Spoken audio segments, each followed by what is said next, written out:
On. Good evening, everyone. Welcome to the Tail Spinners, the Contra Costa Tail Spinners. Another eventful week for most of us, and hopefully for you too. And nice to settle down in our living rooms or dens or wherever you are and listen to a wonderful evening of stories. There's some wonderful tellers for you. A wonderful host in Liz Nichols, who will be shepherding us through this program, and our wonderful technician, Marnie Berningson. So thank you all for coming. Thank you for participating. And I look forward to saying goodnight to you at the end. Take it away, Liz. All right. Thank you, Sally. A reminder, a little housekeeping before we get started, that please mute yourself unless you are the storyteller or me introducing the storytellers. And that after each story, we can show our appreciation with, these kind of this way, and also by writing in the chat. Most storytellers appreciate it if you don't write in the chat when they're telling, but if the chat is distracting to you, don't use it. If you like it, use it. All right. Well, as Sally said, we have a great group of storytellers, and we're going to start out with Donna Mickelson and then have our featured teller, Alicia. So first storyteller I want to welcome up is someone who's been with us through thick and thin over the years, and that's Donna Mickelson. Tell us a story. True. Okay. Well, I got up this morning, looked in the paper, and there were Stephen Curry and his wife Aisha having brought 1,000 kids to an A's game as part of their Eat, Play, Learn initiative. Raise your hand if you love Stephen Curry. I sure do. In 2012, Stephen Curry was a promising point guard with bad ankles.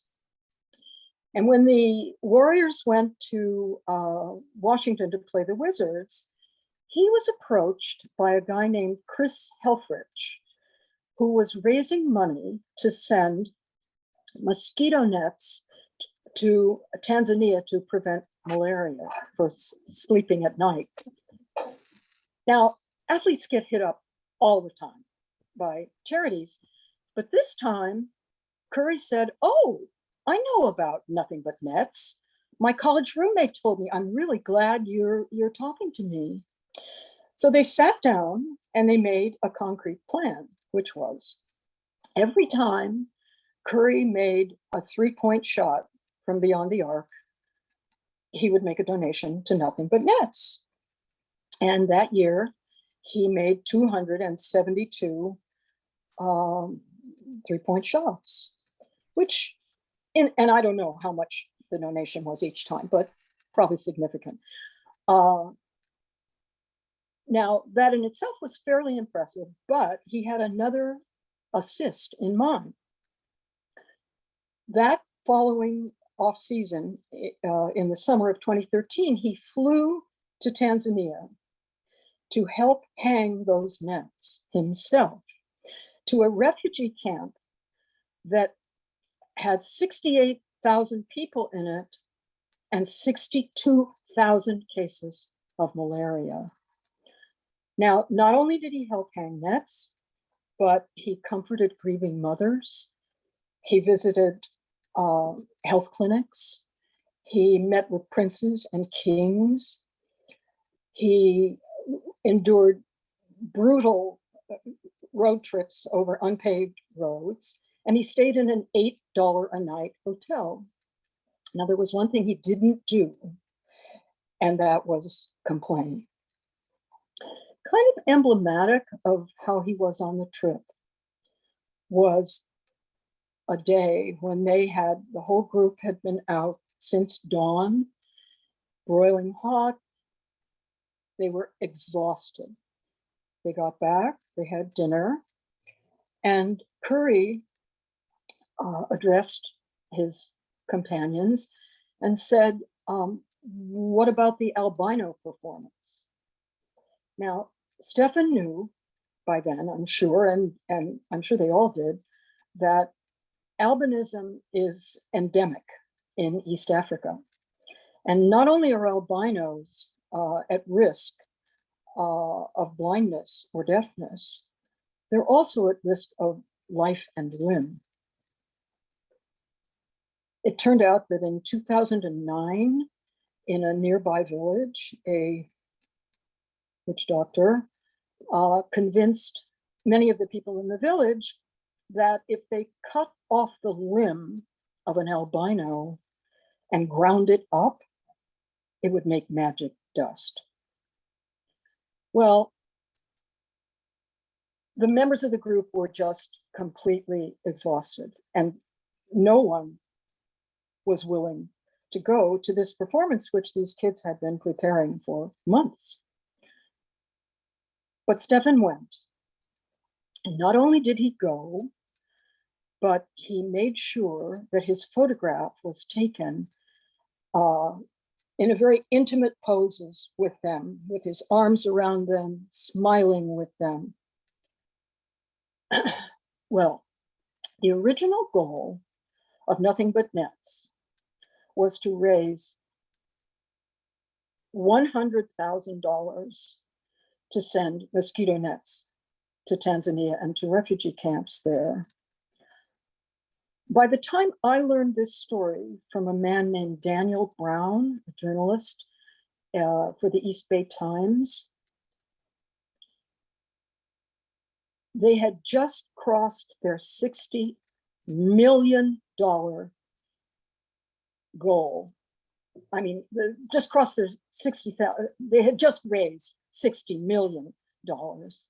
And malaria, still dangerous, was no longer the biggest killer of children in refugee camps.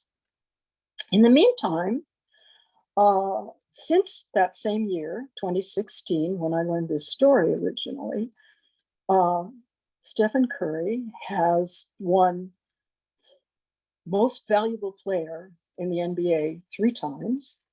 And this June, for the first time, he was named Most Valuable Player in the NBA Finals. All of which, I think, goes to show that Stephen Curry is a most valuable player in more than one way and in more than one league. Thank you.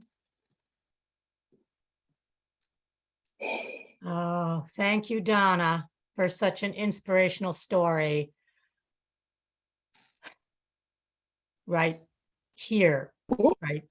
You know, of inspiration close to home and far away. Thank you. Little verklempt. Thank you.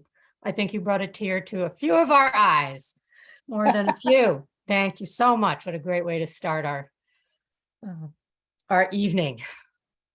Well, now I get to introduce our featured teller for this evening. And sometimes our featured tellers are people who have been to our swap before, and sometimes we reach out because there's somebody so wonderful out there and we want to bring them in. And that's the case tonight with Alicia. Alicia Mary Retes lives in Marin, and so she's not so far from us, but I've been seeing her around in the Zoom-verse, or whatever we call it, the Zoomiverse, at a lot of different California, the SAC genre series and other Zoom events. But I'd never gotten to meet and see her in person until I went to the Sierra Storytelling Festival this past month, earlier in July. It was the 30th Sierra Storytelling Festival up in Nevada City, an incredible festival at which I got to see an incredible hour-long of stories by Alicia. She is part, I realize I meant to ask you before, Alicia, do I say Mayo or Mayo? and part Yaqui. And she's going to tell us more about that in a minute. And so she has, very interesting family heritage. And she also is multifaceted in her talents. She is a musician, she is an artist, she is a storyteller. And she was the former education director at the Museum of the American Indian in Novato in Marin. And where one of the things she did was share her knowledge about the Coast Miwok people and sing, and she did this for us at the Sierra, sing in 3 languages, English, Spanish, and Coast Miwok. And tonight she's going to bring us a Yaqui story, I think, and I'm really excited to hear it. Welcome, Alicia. Thank you. Thank you. I am coming to you from the unceded lands of the Coast Miwok people. They are still here, and you can learn more about them at coastmiwokofmarin.org. At 5 years old, my father, Federico Ricardo Retes, insisted that I formally introduce myself using my full name. Now, you wouldn't think that would be such a big deal. Most of us have first, middle, last, and maybe a married name.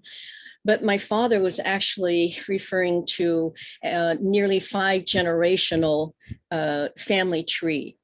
And so I will introduce myself to you. I am Alicia Mary Teresa de las Flores, Retes, Johns, Topete, Smith, Almava, Wilson, Rivera, Snow, Stone, a sus órdenes. I am, as you can tell from my names, a very mixed heritage, and my North American indigenous roots are with the Yoremi, commonly known as Mayo, and the Yoemi, commonly known as Yaqui. On warm summer evenings, the people sit outside the Bacatati Mountains underneath the stars. They would see a shooting star, and an elder might say, Wate hako, recuerdas cuando? Do you remember when? And a story begins. This one of 2 orphan brothers who loved each other and always stayed together. They were inseparable after their parents had died in a village raid. But they had to learn how to navigate between multiple nations in their territory. Yes, the indigenous people, but also the Europeans, the French, the Chinese, and the Americans as well. They fished in the Yaqui River, but they mostly earned their living as entertainers at the numerous fiestas. Younger brother, Anoki Ichi, quite charming. He had a pencil-thin mustache, but he was rather devious and enterprising. His older brother, Bali Ichi, was a strong heart, a trusting soul. They loved each other, never separated. And one day they were on their way to a fiesta. They stopped to rest in the shade. They were eating their fish tacos when they noticed a bear in the crook of a tree right along their path. Well, they waited quite a long time hoping the bear would move away so they could continue on the path, but the bear just remained frozen in place. Baiichi, we tried to give him food. Maybe he can't smell the food. So you should go talk to the bear. ¿Por qué, Juanmi? Balichi, you are my older brother. You must protect me. And you have a soothing voice. Yes, I don't know what language. I'll try Yoremi. Huso, Liosin Shamanabu. Bear, may Creator help you. But there was no response. Maybe Spanish. Hola, señoroso, ¿cómo estás? Greetings, bear, how are you in Spanish? But there's still no answer. So we tried English. Hey there, Mr. Bear, how you doing? And still, there was no response. Alici, maybe the bear cannot hear. Alici, you should climb up this branch next to the bear over that way and take this bean burrito and toss it to him so he can see it. Porque who am me? Alici, my older brother, and you're much stronger than I. You should do it. Against his better judgment, he climbed up the tree, he scooted out the limb, and he tossed the burrito to the bear. It hit the bear's head. He beamed the bear. And still it didn't move, but he was so far on the edge of that branch, it broke and he tumbled back. Alici, this is not good. This is not good. Maybe we should go together. This is strange. This bear just stays frozen. So together they approached the bear very slowly. Alici, the older brother, was in the front. His younger brother was behind him. He was poking him with a stick, saying, you know, Alici, you should poke the bear with your walking stick. Against his better judgment, Alici leaned back and he poked the bear. Whoa, the bear fell down. Belly up, arms and legs in this frozen position. Upon closer examination, they could see a broken arrow and the wound where the bear had bled out. Alici, this is very interesting. You know, I think maybe we should skin the hide and keep the hide very beautiful for the bear. Okay, but I must sing a song and offer prayer of thanks first. And so he reached in the satchel, taking out some marigolds and sang, Leo sin Shamanabu, may Creator help you. Leo sin Shamanabu, may Creator help you. And so they skinned the hide off, they salted it, they stuffed the arms and legs with grass, and they stood it up and let it dry for a few days. And when they came back, they were able to remove the grasses and the bear hide stood on its own. Oh, Alici, this is very good, very good. This, you know, this is a gift for us. Most people, you know, they have to go and catch a bear and then train the bear for the fiestas to dance. But this bear is a gift for us. Now, you get into the bear hide and you start to move like a bear and you dance like a bear. And I'll play the drums. We go to the fiestas. We'll make some money, huh? Well, Alici thought this actually was a pretty good idea. So he got into the hide and he laced it up, put the bear mask on, and he started to move around like a bear. He saw his reflection in the pond and thought he was doing pretty good. And his younger brother was convinced he really looked and acted like a bear. So his younger brother tied a red bandana around his brother's throat and a rawhide rope. He held it with one hand, stick in the other, and the two of them went off to the fiestas. And indeed, they did quite well. It fooled everybody into thinking there was a dancing bear. And then one day, they danced for El Patron, a very wealthy landowner, and his daughter, Marta. Well, they danced, and Marta thought, oh, this bear is so charming. She was really enjoying it. And so El Patron tossed the bear some money. The bear caught it, and he twirled around as if to say thank you. And everything went just fine. They were about to leave when El Patron revealed that he wanted the bear. Oye, how much do you want for that bear? I pay the price, no matter how much. Senor, no, I couldn't sell my bear. No. You see, I raised him since he was little, and well, this is how he earns me my living, you know. So I could not sell my bear. Listen to me.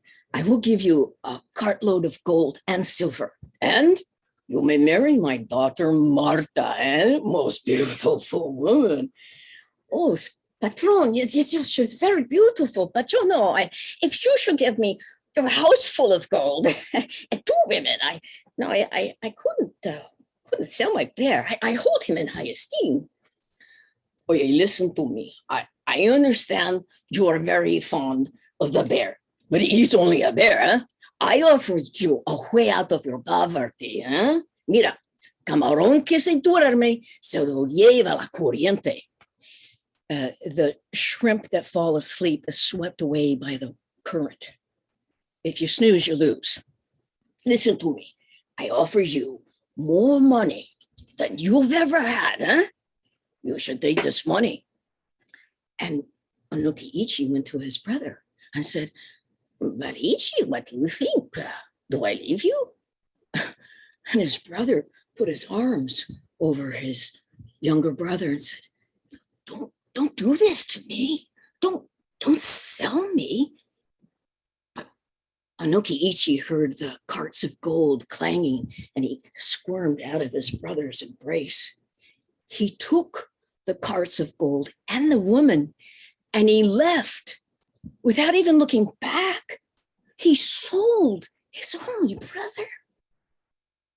Well, Adiichi couldn't do anything. He was afraid this merciless owner would kill both of them, so he had to go along with this terrible situation. So they led him over to a ramada and they opened up the corral and there was another bear in that corral, in the shade, much bigger than Baliichi. The bear sniffed the air and he got up and he lumbered over to Baliichi. And the bear stood on his hind legs as if he was about to attack. But this bear was also afraid because he too was a man in disguise. Oh, they were both so afraid. They were saying their prayers and as they're coming towards each other and they heard each other's voices. Like, you're a man? See, I am Fausto. Bueno, Fausto, let's act like bears so the patron doesn't kill us. So they rolled around and they tumbled and played around like this. And the owner was satisfied and he went away. Well, this went on for several days, they acting like bears, rolling around and stuff. And then one day, when El Patron was sleeping in his hammock, one of the bears said, I am so hot. I'm going to take my bear head off. And he lifted up his mask. Got some fresh air. And the other bear did the same. And the two commenced to have a peaceful smoke. And they chatted back and forth for a while. And the other bear revealed that he too had been betrayed by his best friend. Well, they were chatting like this for a while, but El Patron woke up. And when he saw the bears were men, he fumbled out of his hammock and he said, I'll kill the both of you, you scoundrels. And he went for his rifle. The two bears ran lickety split. They ran right over the Corizo fence. They kept running and running. And nobody ever caught up with them, but they were so afraid. They just kept on running. And pretty soon they saw a woman who was hanging up her husband's clothes on the line. And when she saw two bears with human heads, she fainted.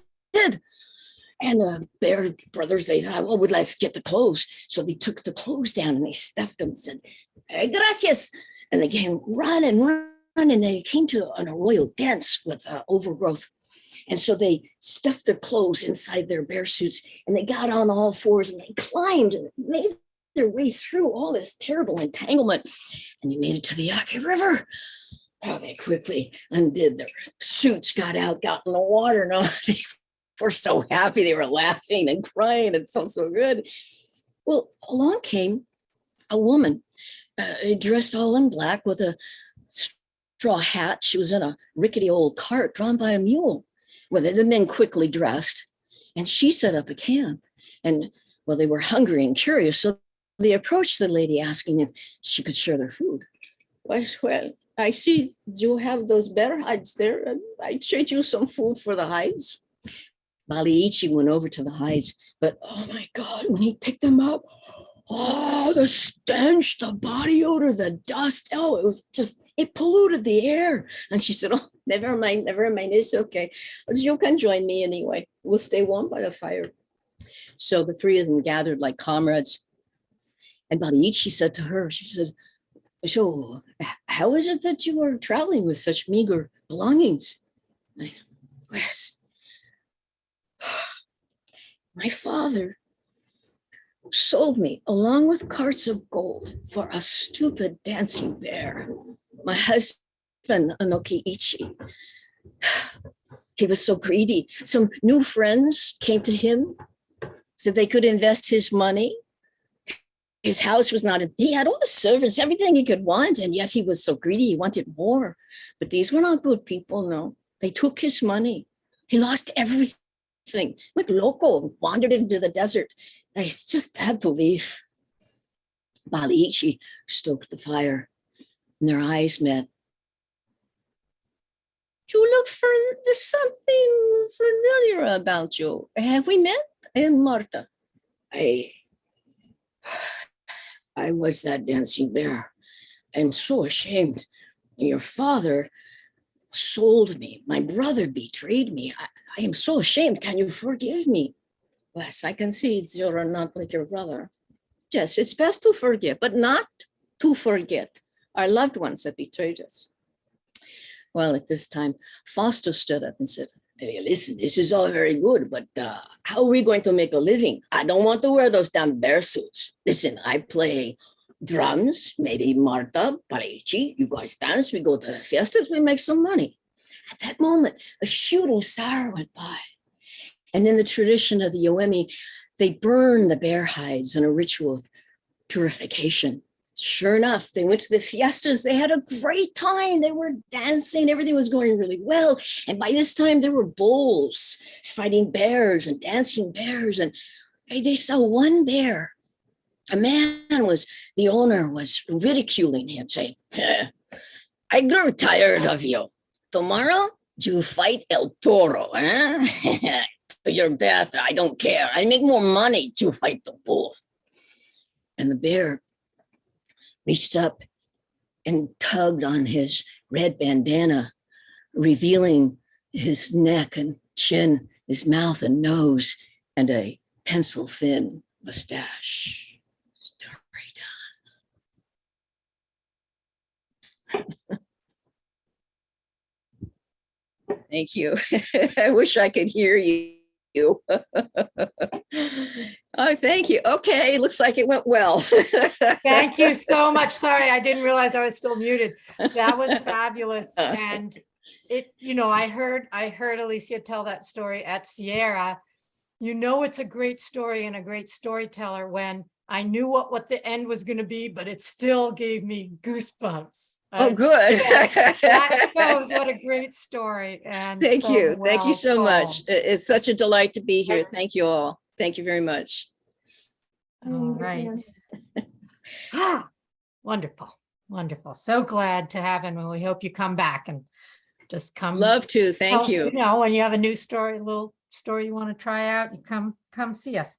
Will do. Thank you. Yeah. Anyway, our next storyteller, we just move right along. And now we're going, welcoming Bev Schwartz, who's been coming to us very faithfully during the pandemic via Zoom, all the way from upstate New York. So Bev, tell us a story. Well, it's a kind of funny story today, and it's true. And recently I got in touch with Jimmy again. He's 50 years old. He was a student in my room, has two girls in college. And I found a copy of a tape he gave me about 30 years ago. And this is the story leading up to the tape.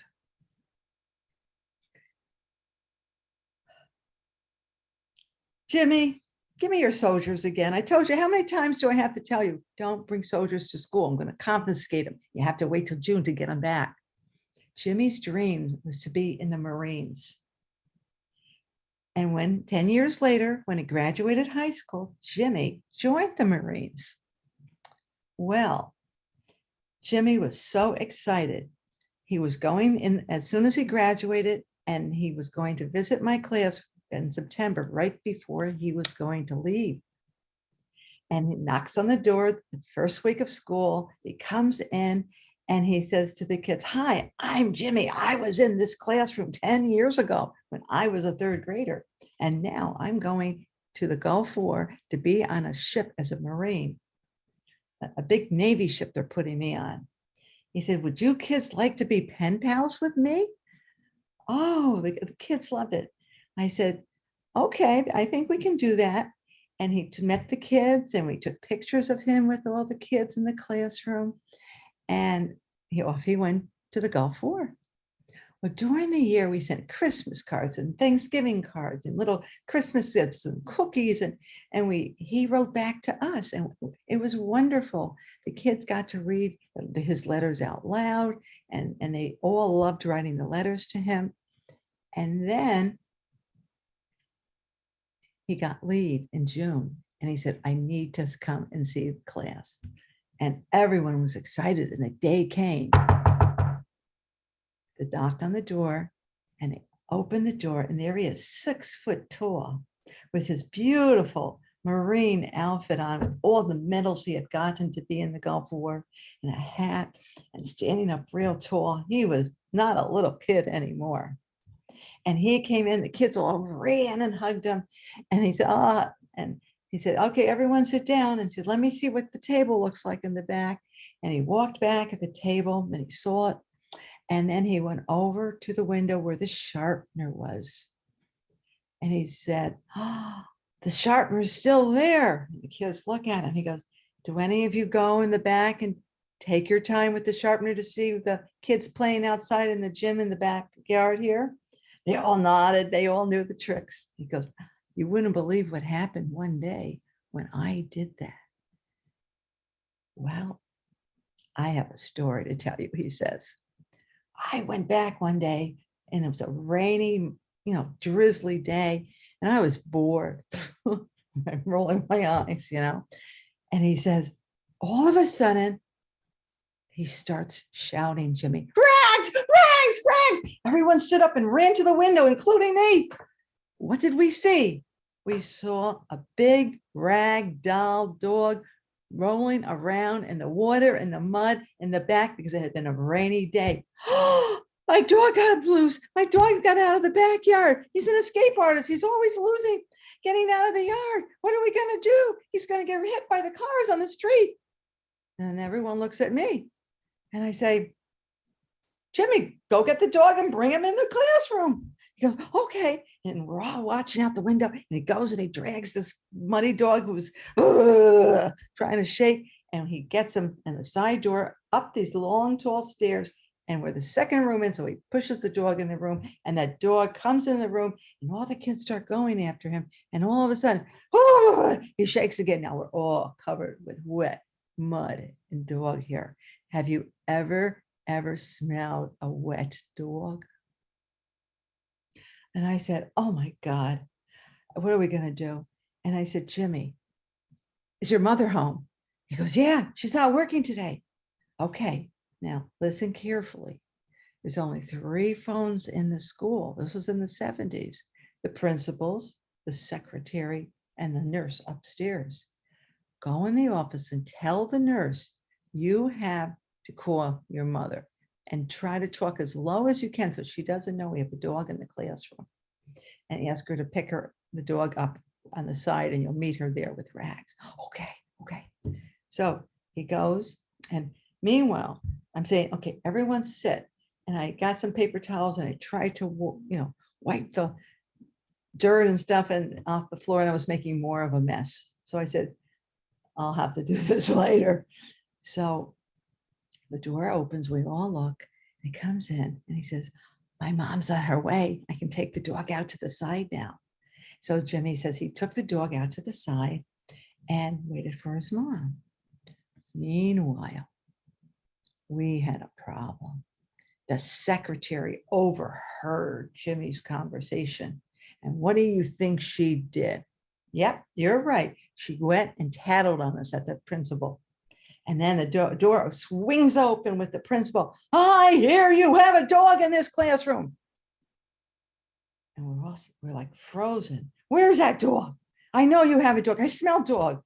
And he runs to the closet, opens up the doors. They all open together. He's looking, it goes to this corner. Where is that dog? I hear you have a dog in this room. There's no dog in this room. No, I wasn't lying. The kids go, no dog in this room. I know you have a dog. I'm going to go find that dog and you're all in trouble. And he goes and he slams the door and he goes running down the hall, luckily on the away from where Jimmy was sitting on the side of the other door. Well, all of a sudden, about a few minutes later, Jimmy opens the door and he comes in and we're all sitting there like, oh, Jimmy, the kid said, you won't believe what just happened. And they tell him about the principal. Well, I said to the class, now, if we go out, we're going to avoid the principal for the rest of the year. If we go this way and he's coming towards us, immediately turn around and we're going down the other way.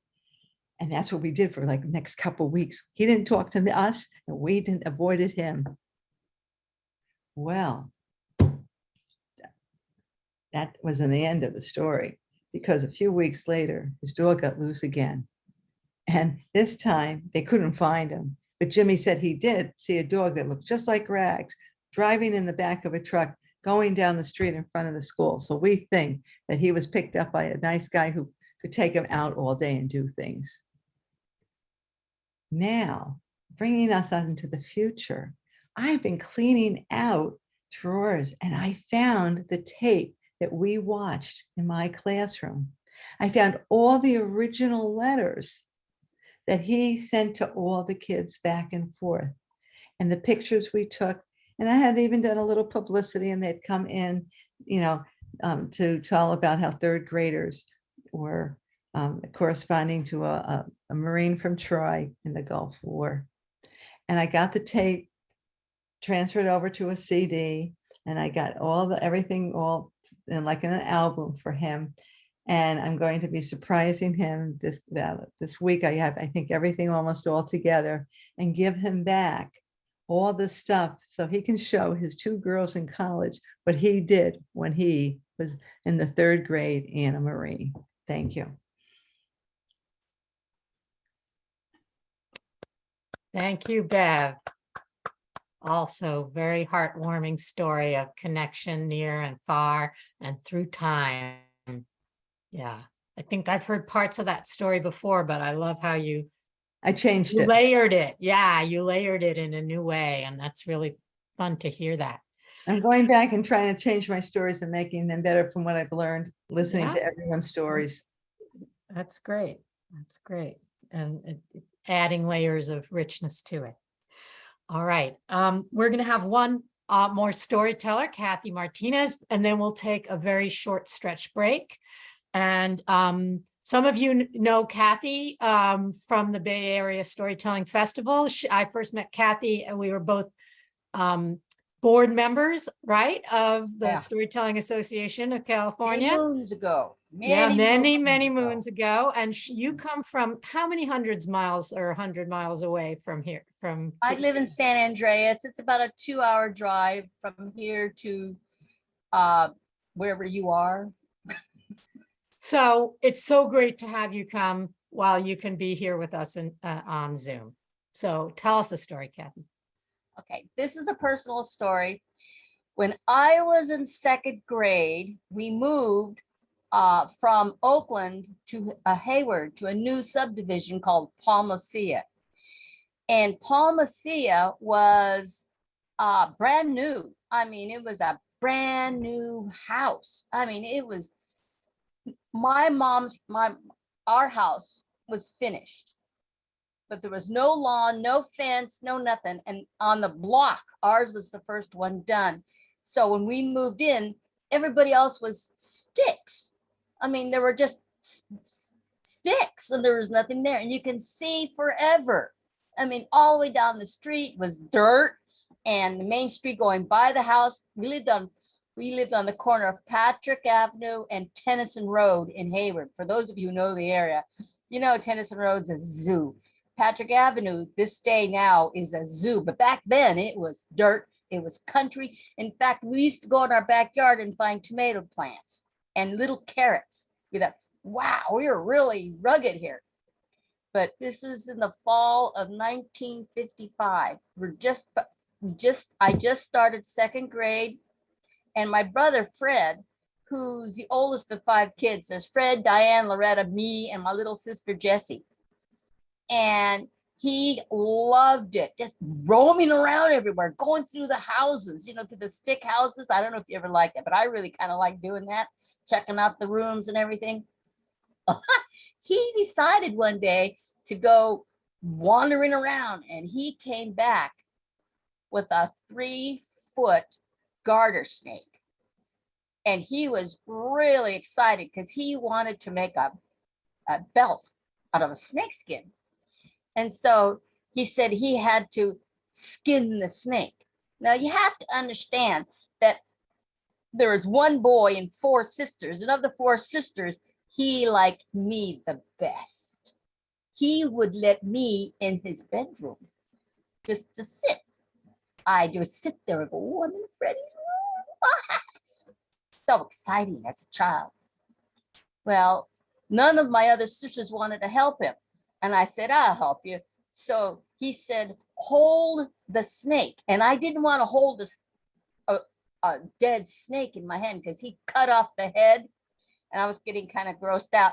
So the Christmas before, my mom gave us these things called mittens because we were going to be walking to school. And so she decided, to keep our hands warmer, she'd give us these mittens. But the mittens had a string attached to it.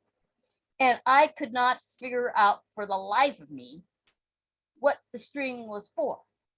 So I never wore them. So when Freddie said to hold the snake, and I didn't want to do it, I said, I'll be right back. And I ran in, I got these cute little mittens. I still remember them. They were gray, light gray, with a pink and yellow flower pattern on them. Really cute. And so Fred had already skinned the first 2 inches of the snake. And he said, hold the snake. So what he was using was one of my mom's steak knives, and he would hold the skin and he would scrape it down while I'm holding the snake. And I'm holding it away from me. And Freddie said, you're touching the ground, hold it up higher. So I held it up higher, but what that meant was the snake, instead of being 2 feet away from my face, it went right up here. And he's cutting it with this steak knife. And I see this knife floating in and out of the snake. And I'm thinking, oh my God, I'm gonna have my eye poked out. But Freddie was very good about the whole thing. He got down to the last 6 inches of this 3-foot garter snake. And he said, this is taking forever. I can't do it. It's getting too small. So he said, hold the snake really tight. I said, okay. So I'm holding it tight. And he grabbed the skin and he ripped it all the way down to that only like this much left was on the snake. It skinned it perfectly. And he said, why didn't I do that earlier? I said, I don't know. So he got the skin. And he said, what shall we do with the snake? Because, Mom will get mad. Mom wasn't home. Mom was at work and Daddy was at work. It was just as kids at home. So we didn't know what to do with the snakes, the body of the snake skin. And I said, you know what? Throw it in the garbage. Mom never goes to the garbage. Us kids were the one that dumped the garbage. Yeah, Mom and Dad never dumped the garbage. We did. So in fact, that was one of our tasks to do. We hated dumping the garbage because this big old garbage can was those metal ones with the lid, and we had to take our newspapers and line it, and it was disgusting. Oh my God. It was like you bend over. I was too small to really do it well, but I would throw the newspapers in, and I would hang in there and try to line the garbage can. And so I said, put it in the garbage can. Mom will never, ever find it. So he did. He threw it in the garbage can. I said, what are you going to do with the snake skin? He goes, well, I got to salt it. And I said, salt it? I said, what do you mean? He goes, yeah, to preserve the snake skin, you have to salt it. I said, okay, well, what are you going to use to salt it? And where are you going to get the salt? And he goes, the kitchen. I said, oh, okay. So Mom, we wanted to do this before Mom went to bed. So he couldn't salt the steak until after she went to bed. And Daddy works late, so he wasn't home. So he decided to go into the hall bathroom and put the snake in the sink. Now, the way our house was situated, it's a very basic layout where it has a long hall and the bedrooms are all along the, and at the end of the hall was the bathroom. So you can, if the light on the bathroom was on, you could see it clear down from the kitchen because you just look down the hall and you can see the light in the door. So Mom went to bed and all of us girls are going, ew, it's a snake. Well, not me, of course. I was the cool sister and I would never say ew in front of my brother. But my other sisters, my sister Loretta, oh gosh, she can whine and carry on and boo-hoo and complain. Oh my God, you don't want a sister like her. You tap her on the arm and she starts crying. Yeah, Freddie didn't like it, but he liked me because when I got hurt, I never cried. Yeah, I saved my tears. So anyway, Freddie waited till Mom got in bed. We all were giggling by this time because we like having something over on Mom. He puts the snake in the sink and he dumps a whole thing of Morton salt all over the thing. And he touches it and stirs it around. We're going, ew. So, but shh, here, wake up, Mom. So, okay. So we all got the snake in the sink and everything. And then Freddie went to bed. Now, my sisters and I all shared the master bedroom. We had bunk beds. Mom and Dad shared the largest bedroom, and then Freddie had the smaller bedroom for his own. And so we're all sleeping, it's all nice and cozy.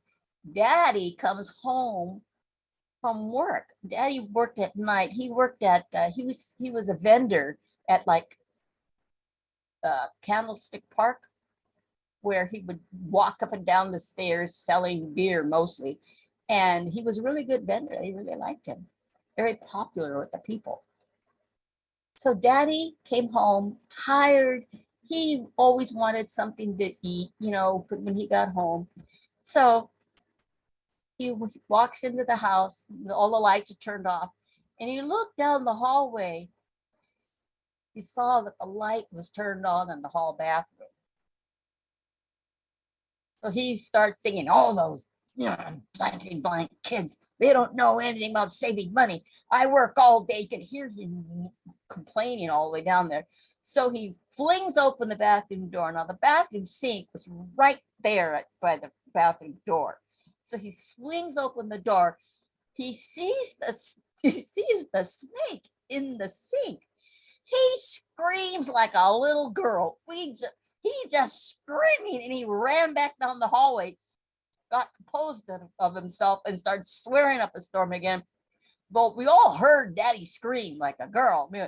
We bolted up out of our bunk beds. We said, that was Daddy. What? Why was Daddy screaming? And he goes, what the hell was that in the sink? What? And by then, we all got up out of bed. We didn't want to say anything because we didn't want to get Freddie in trouble. We were all standing in the hallway, going, oh God, Freddie's going to get it. Freddie got it that night. So he got it a lot. If you think about it, my parents had a really heavy hand, and poor Freddie, he got it at night. But my daddy said, get that snake out of there. What do you want that snake there for? And Freddie said he wanted to make a belt. And that was a whole nother story about getting a belt made out of a snake. And the thing of it is, the last time I saw that snake skin was at open house about 2 months later. So somehow it was all laid out. In fact, there was another snake and another snake skin belt. So the teacher must have saw that snake, and Freddie must have taken it to school and showed it to the teacher. And for open house, the teacher laid out the snake because Freddie was so proud that was his snake skin. And I was so proud because it's me that helped him skin it. Thank you so much. Thank you, Kathy. What a vivid story, right? Like Uh, all those details. I think we could all really like, I saw the faces like, oh, going along with you. And those memories, they stay fresh, right? All through the decades. All right. Thanks so much. Come again, Kathy. I hope. We don't know how many more months we're going to be on Zoom, but while we are, for sure, hope you come back. We're going to stop the recording. Very different moods. Thank you. All right. Our next storyteller is going to be Pete Moffat. Are you ready, Pete? There you are. We've got two storytellers who come to us from Sonoma, where they're involved in the Santa Rosa do tell swap, which I've visited and is another marvelous monthly story swap. And we're so glad they've started joining us too by the magic of Zoom. So Pete, take it away.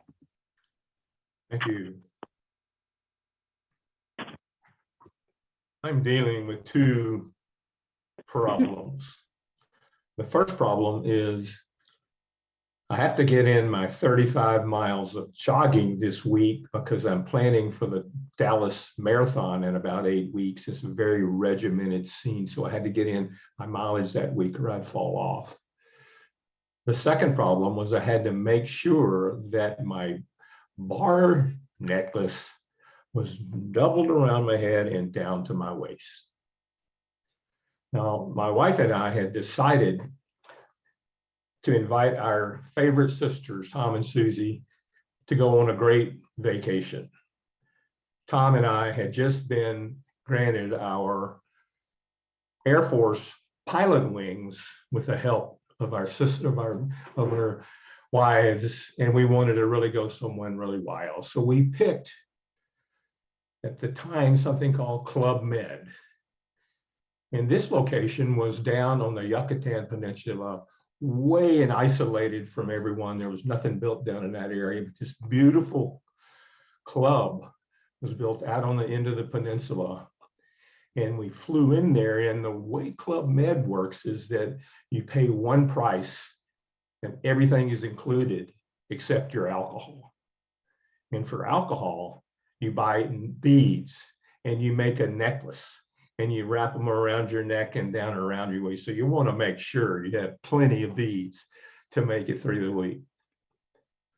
So the next day, it's time for me to start to try to get in my first jog.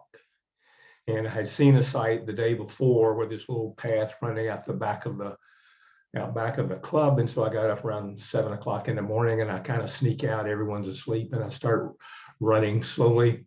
I was feeling really good. Our necklace was buying really high grade tequila. So I was feeling no pain that morning.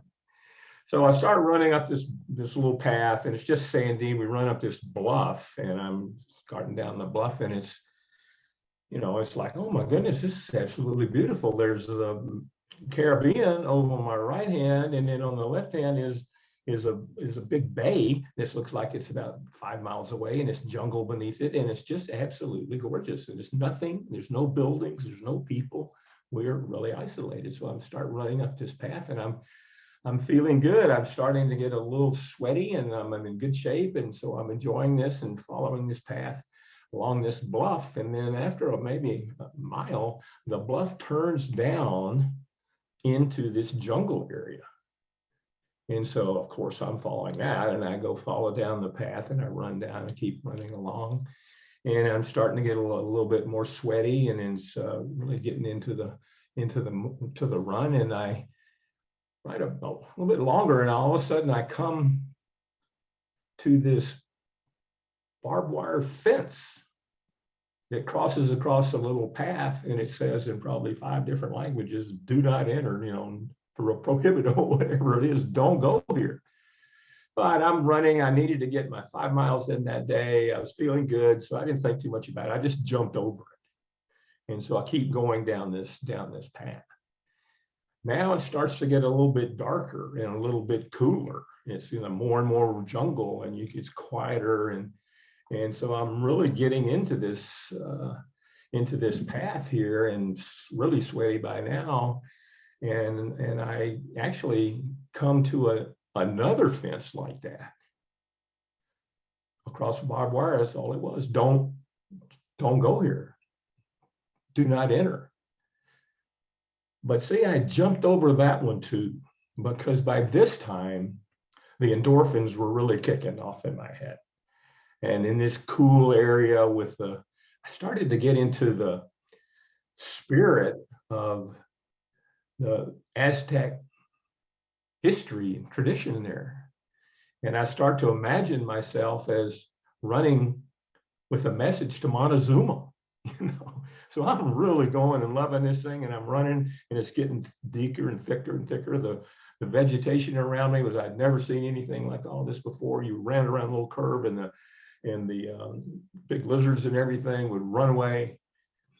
And so then it started getting a little bit more and more darker and more dense, and it gets quieter. And so I come to a turn, and I stop running, and I walk around this corner, and I am shocked to see ancient ruins. There's an ancient ruins that are there, and there's like 5 or 6 or 7 different buildings, and there's a pyramid, and there's nobody anything, and there's just moss and everything. And so I'm saying, wow, this is amazing. I found these ruins. This is amazing. And so I said, I need to try to figure out what this is. So I start climbing on the different buildings down there, the different structures, and what is this? What is that? So I keep trying to, and then I climb up on top of the pyramid. It's maybe 20 feet high, and I'm looking around, and all of a sudden I hear something behind me, and my neck looks around, and I feel like my life has come to an end. I am looking down the pyramid at a Mexican policeman. And this guy is standing in a very stitched with his hat, and he had a gun on his leg that met halfway to the ground. Very official. And I'm standing with my jogging shorts and my shoes. Basically, I'm standing in my underwear, maybe on sacred ruins. I had no information from the Club Med. I had no signature, no identification, no passport, no driver's license, no nothing. I didn't have anything. I didn't speak the language.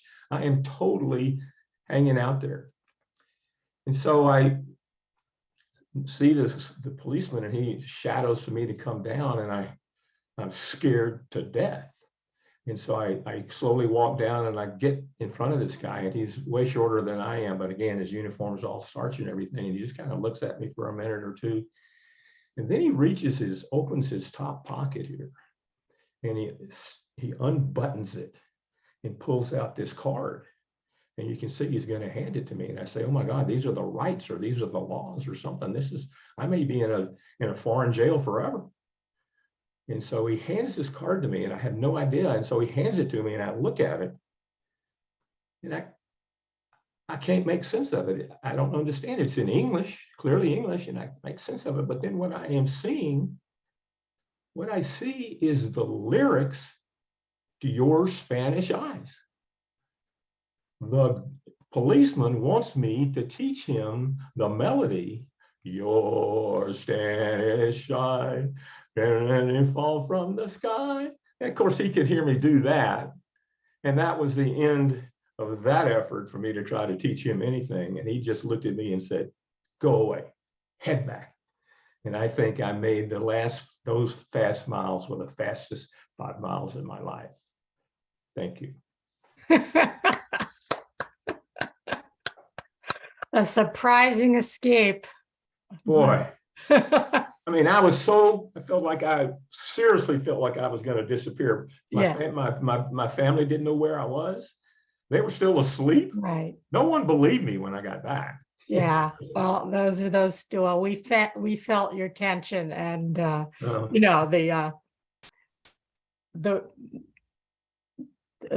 moment. Yeah, those moments in life, they stick with us. Thank you so much, Pete. Absolutely true. And a glimpse at the early history of Club Med too. Yeah. Yeah. All right, well, we've got another storyteller from the Do Tell Swap, and that's Vicki Ness. We've been really enjoying your stories, Vicki, and always happy to hear another one. So please tell us a story. Hi there, this is a new story, so bear with me. Thrum, thrum, thrum, thrum. Here they came. The squirrels marching a haughty prance on their hind legs, their fluffy tails going this way and that, rising up, their little beady eyes focused in the way, way in the distance, a serious underbite clamped in determination. Their noses wiggled.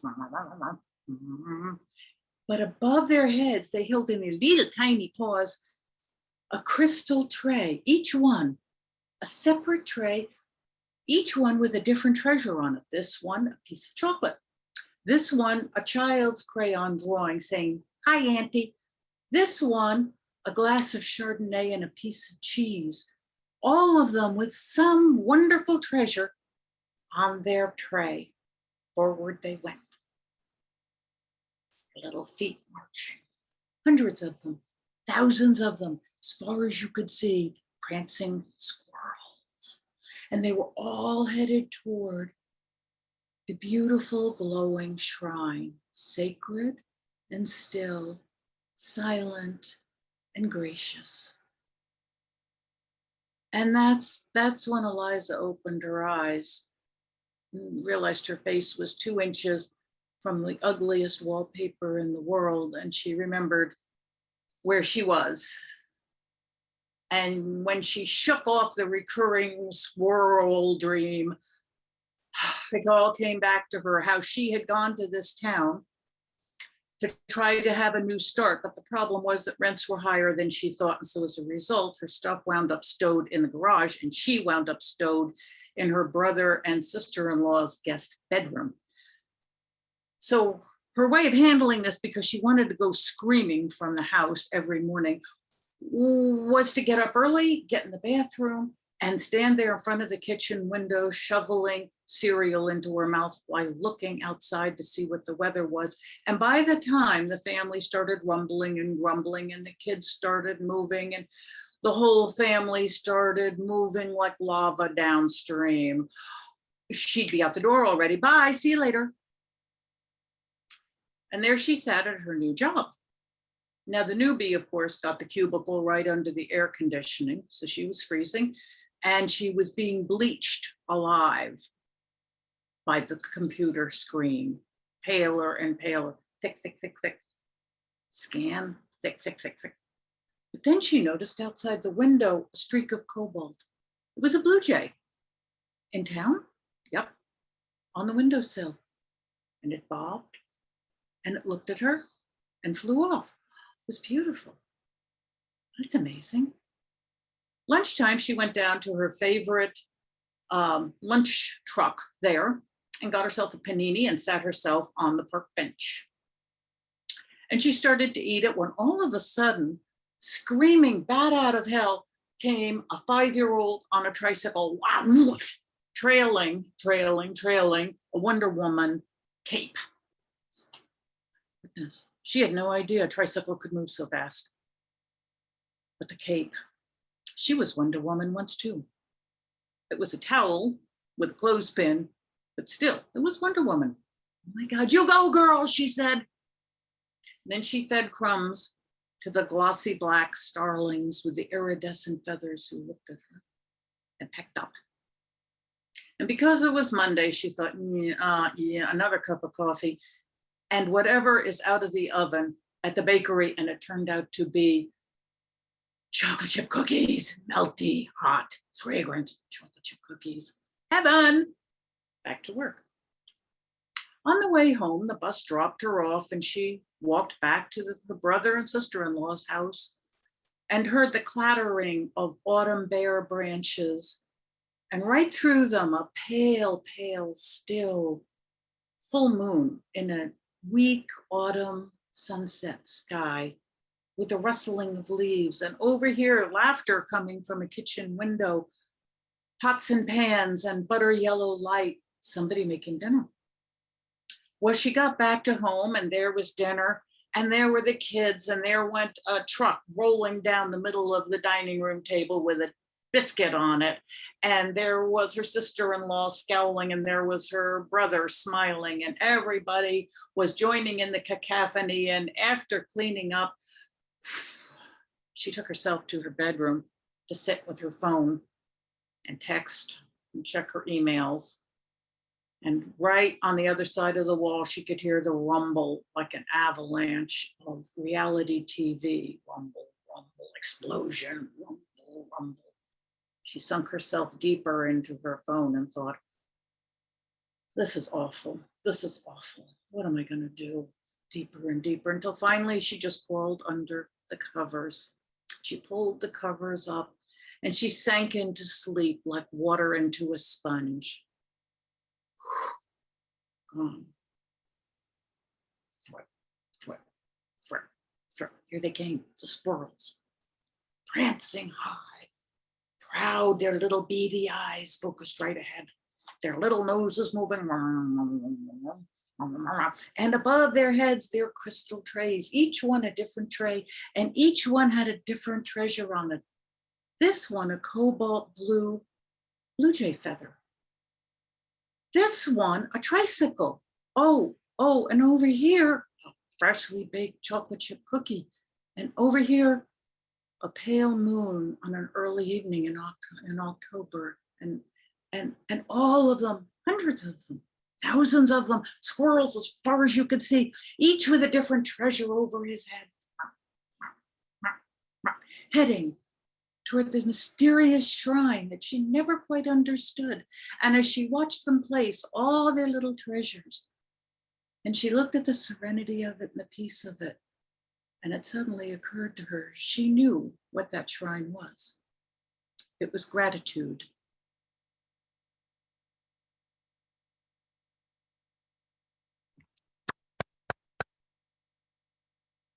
Thank you, Vicki. You take us places we couldn't imagine, and then we see them because of the way you tell the story.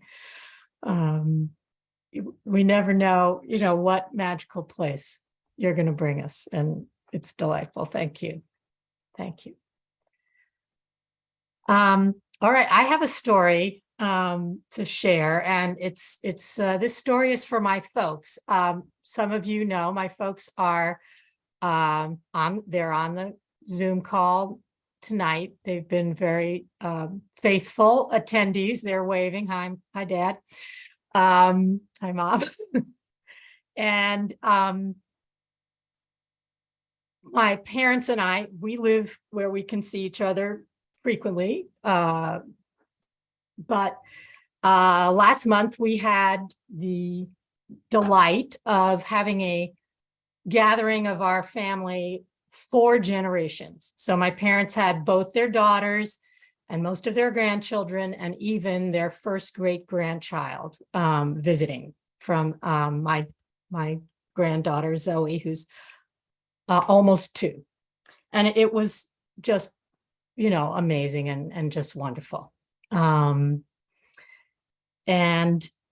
But like everything else in life, all good things must end. And after everybody had gone home, my parents and my sister had this conversation on the phone. See, my sister Vicki had helped my parents baby-proof their place so that when Zoe visited, my parents have a lot of beautiful things all around their house, including my dad is a wonderful artist, and they had some ceramic heads, small ceramic sculptures that he had made. And so they wanted to make sure those were safe. So Vicki helped put those up high. She put them on top of the bookshelf. There were 3. She put 1, 2, and then the head of Bacchus, which is my father's favorite, and when she put it up on the top of the bookshelf, she didn't realize there was a gap and it fell with a thud. But she looked around and saw that nobody had seen what happened, and she didn't say anything. Because she told me she felt in that moment like the 6-year-old child, and I remember also being that one of those children who was very afraid whenever we broke something around the house, because my dad especially would get quite upset at things that we broke or damaged. And so she just kind of, swept it under the rug, so to speak, or behind the bookshelf, and flew back to Minneapolis. But they were on the phone a few days later, and my parents are saying, Vicky, like, do you know what happened to that one head? The head of Bacchus? We can't find it anywhere. And she had to confess with great trepidation that what she had done. And to her surprise, my dad said, the vase is already broken. Now, I had never heard that expression, but he said this, and maybe has anybody heard that? I hadn't heard it, but Dad says this is a Buddhist saying that the vase is already broken. Everything that we, in life is impermanent. That's one of the Buddha's central teachings. And I hadn't heard that expression, but it reminded me of a story that I had heard that I'd like to share. And it's a story that comes from Japan 600 years ago, and it's about a great Zen poet and monk named Ikkyu. Ikkyu was very influential in the creation of the tea ceremony. He was a great brush painting artist. And he was very eccentric. He hated authority. That's what he grew up to be. He grew up to be so important. But as a child, as a baby, he was born the illegitimate son of the emperor. And that was a very, his future was very unclear where he would fit in. And so his mother decided to send him at the age of 5 to become an acolyte at one of the great temples in Kyoto. Others were there too, these boys who were like apprentices and also learning so that they would grow up to be monks. And very soon he developed the reputation of being both the most mischievous, but also the cleverest of all these boys, always leading in the mischief and always figuring out a way to get the better of his teachers and any other authority. And one of the stories about him goes like this. One day he was cleaning the head teacher's, head monk's rooms, and he was not paying very good attention to what he was doing. And he knocked over one of his teacher's favorite tea bowls, ceramic tea bowls. And it shattered into many, many pieces. And he knew he was in big trouble. And as he was thinking what he was going to do, how is he going to get out of it? He heard his teacher coming down the hallway. So quickly he hid all the pieces. He scooped them up and he hid them behind his back. And as his teacher walked by, he said, "Oh, excuse me, master, I need to ask you a question." "What is it, my son?" "Well, you're always teaching us that the Buddha says that life is impermanence. I don't really understand though. Why do people die? Why?" And the abbot looked down at him and said, "Oh, my son, if you study hard and if you meditate well, you will realize the truth that the Buddha taught. Everything that comes into this world is impermanent. Whatever is born must die. That is just the way life is. Oh, said EQ, is that it? I think I understand now. And I think now I understand why. And he brought his hands from behind his back. I guess this was your T-Bowl's day to die. And with that, the abbot could say nothing. And EQ once again got away with the things that no one else could. So the vase is already broken. I am glad that my father has become older and wise and much wiser. And we had a happy ending to that little incident. So, all right. That's our stories for this evening. Sally, will you wrap things up?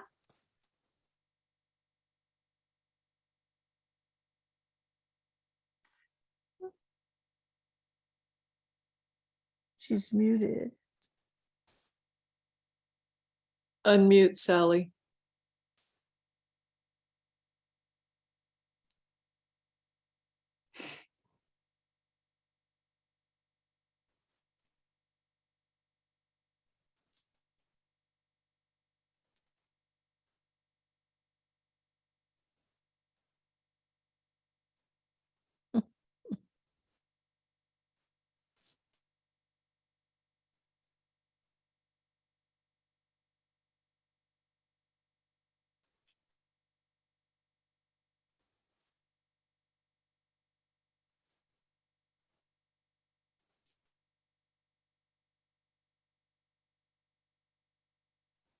Oh.